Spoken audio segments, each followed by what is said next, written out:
с 100 национални туристически обекта "Опознай България", за да я обикнеш, са се увеличили, като чужденците сред тях стават все повече. Това е Радио България. Останете с нас.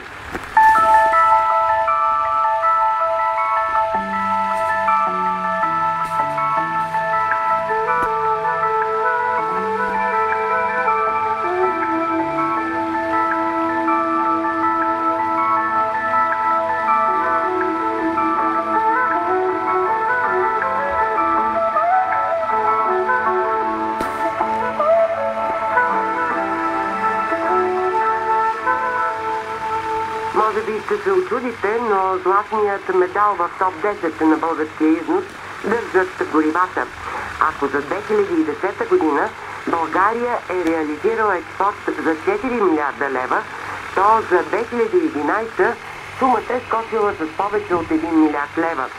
Въпреки че не разполагаме с подобни ресурси, страната ни е редовен износител за най-големите петролни държави.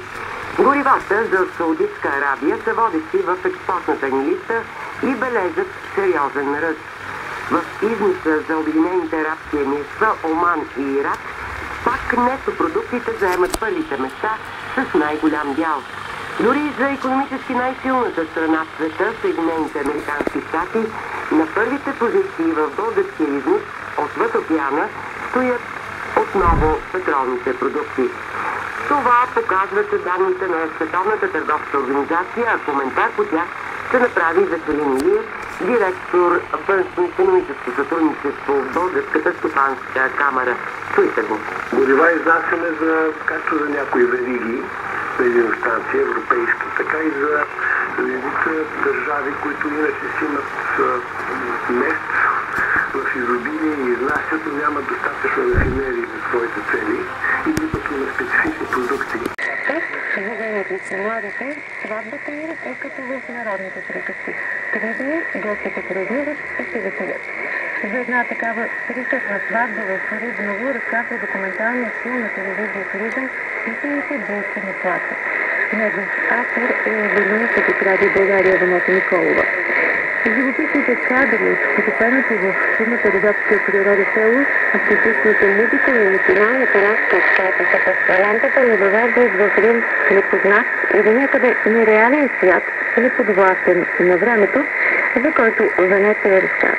Първото нещо, което направи впечатление, че това село, което се намира високо в планината, то отдалечено от другите населени места, както много хора има. Мъже, деца, улиците се движат, стъката, всякъде кънчат удари на цъкове, на плета, защото се строи непрекъснато, далечината чува музика. Транспортните оси на Европейския съюз и за това не могат да се очакват пари от еврофондовете. Това налага сега да се говори за турски и светарски инвестиции. Пътят е дълъг около 30 км и се струва приблизително 500 милиона евро. България определено има интерес за този проект, който още веднъж ще передава важната роля на страната като междуисточна и България. Първият на договорите, ако този инфраструктурен проект се състои, той ще пренасъртае пътната карта на Европа.